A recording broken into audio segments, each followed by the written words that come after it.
Ada perdagangan di C1 IHSG langsung ambruk, bahkan sekarang levelnya 7.800. Padahal kalau kita lihat pada penutupan ataupun closing Jumat kemarin sebetulnya tampak ada optimisme sudah kembali ke level 8.300-an. Seperti apa analisa Anda melihat pergerakan IHSG di sesi pertama ini? Kalau kemarin 8.300 kan sebenarnya karena technical rebound aja kalau saya ngeliatnya sih begitu. Tapi kalau misalnya kita lihat hari ini makan sell off segala macam karena pertama didorong sama saham-saham, terutama dari saham-saham yang emang mainnya Konglo Play gitu. Jadi kayak dia masuk MSCI dan lain-lain itu kan itu masih perlu kita waspadai karena kemarin kan Tentara juga dia nyebutin bahwa dia pengen ada reformasi secara total di bursa efek terutama di saham-saham, dan ini kan sangat-sangat berbeda dengan apa yang selama ini dicanangin dan juga investor retail masuk, di mana investor-investor retail ini kan banyak mainnya untuk yang Konglo Play. Jadi growth sekarang tapi fundamentalnya akan mengikutin perlahan-lahan. Jadi price-nya lebih gerak dulu. Kalau misalnya sekarang kan sepertinya kalau misalnya kita lihat dari segi bursa ini pengennya valuasi sama price yang ada di market itu lebih berkesinambungan jadinya. Jadi lebih sustainable, nggak jomplang gitu perbedaan gap antara fundamentalnya valuasinya sama juga dengan fundamental seperti apa gitu. Nah, dan keadaan seperti ini kan akhirnya ada reaksi market yang sebenarnya selama ini price in terhadap saham-saham yang emang fokus di Konglo Play, karena kita tahu kan kemarin sebenarnya di CNBC Research juga kita udah buat bahwa kalau misalkan saham-saham Konglo ini dilepas kurang lebih bisa di angka 6 ribuan atau sampai 7 ribuan kecil gitu, 7.001, saya ingat 7.001 sampai 6 ribuan.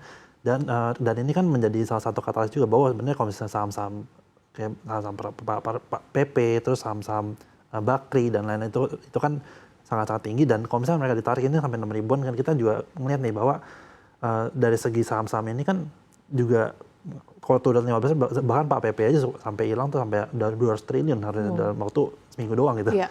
Ini kan juga menjadi salah satu katalis juga, dan ini kan investor-investor itu juga banyak ke situ, dan dengan seperti ini kan mencerminkan bahwa sebenarnya adanya investor retail yang banyak masuk ke pasar di domestik ini dan ada penurunan tajam ini kan berarti banyak yang sell off dan juga asing juga banyak keluar ini. Jadi momentumnya lagi dapat untuk bisa mungkin dari segi secara holistik kita ngelihatnya saat ini itu banyak saham-saham yang emang seharusnya nggak seharga segitu, cuman akhirnya diturun dan akhirnya kita balik lagi ke market kan itu sebenarnya sebagai pasar ya? Betul, jadi lebih kayak apa ya, semacam tempat food yang paling baik lah. Jadi benar-benar kejujuran market itu kelihatan pas harga pasar sesuai dengan pas gridnya udah hilang tuh kayak gimana, dan ini menurut aku udah di angka wajar ya kalau lebih begitu sih. Oke, tapi kalau misalkan kita lihat begitu ya di tengah market sell yang terjadi, bahkan pekan lalu sekitar 12 triliun gitu ya, tapi yang cukup menarik justru asing ternyata ada net foreign buy ke kita meskipun sekitar 2 triliunan dan ke 10 saham yang cukup banyak terjadi net foreign buy. Ini sebetulnya apakah menunjukkan bahwa sebetulnya saham-saham yang ada di Bursa Efek Indonesia ini sebetulnya daya tariknya masih cukup kuat, tapi memang investor asing akan lebih selektif saja atau seperti apa? Begini, kalau misalnya kita lihat ya, investor asing itu kan sebenarnya dia fokusnya itu terhadap saham-saham yang memang dari segi fundamental itu sangat-sangat oke. Karena kalau misalnya kita lihat investor-investor asing itu mereka tuh nggak gitu mau masuk saham-saham memang walaupun ada kepemilikan, cuman itu sebenarnya karena passive fund aja kalau misalnya aku ngelihatnya. Jadi bukan memang dia direct datang ke emiten langsung untuk dia tanam modal di situ. Nah, hal ini kan tetap bakal terjadi nih, dan kalau misalnya kita lihat tadi kan ada net foreign buy segala macam, pastinya ke saham-saham yang aku jujur belum ngecek itu listnya tuh apa aja saham-sahamnya. Tapi kalau misalnya kita berdasarkan historical, harusnya saham-saham itu adalah saham-saham yang emang benar-benar fundamentalnya bagus dan dengan PE ratio yang sangat-sangat udah terdiskon banget sekarang. Mungkin dari segi PE ratio-nya udah oke, terus dari segi terutama fundamental ekonomi kita itu kan sangat-sangat bagus nih.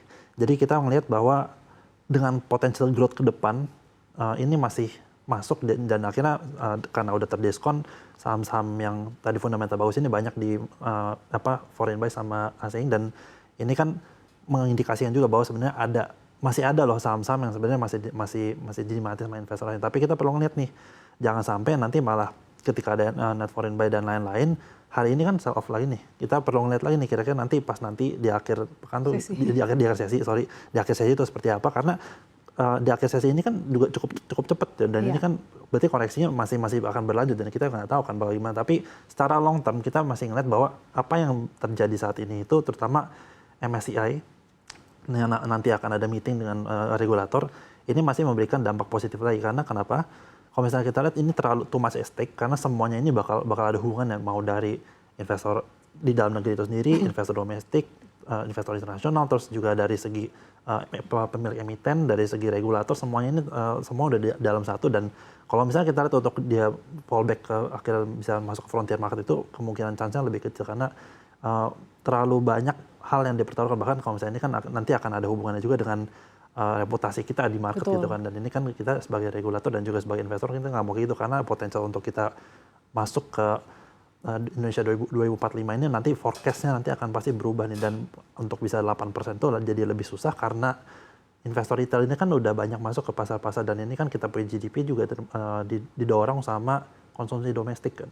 Jangan sampai konsumsi domestik ini menurun karena adanya investor-investor retail ini yang portfolio turun, akhirnya mengganggu PDB, potensial forecast PDB kita ke depan seperti apa, kurang lebih begitu. Oke, tapi di tengah ketidakpastian ini, bahkan kalau misalkan kita cermati gitu ya, di weekend kemarin itu cukup banyak kabar mengejutkan, mundurnya sejumlah pejabat SRO gitu ya. Tapi kan sudah ada penggantinya juga, dan pemerintah juga sudah mengeluarkan 8 jurus untuk bisa mengembalikan kepercayaan investor, dan ada pembenahan dilakukan. Nah, dari beberapa jurus ini, reformasi apa sih yang cukup mengembalikan kepercayaan pasar, khususnya mungkin dalam jangka pendek? Sebenarnya pertama itu 15% free float itu menurut aku cukup menarik, karena kalau misalnya kita lihat itu kan menjadi concern dari MSCI itu sendiri. Free float itu berapa gitu. Karena ada perbedaan nih antara pandangan dari MSCI dan juga akuntansi di KSEI itu seperti apa. Nah, ini kan kita perlu lihat dinamika seperti apa.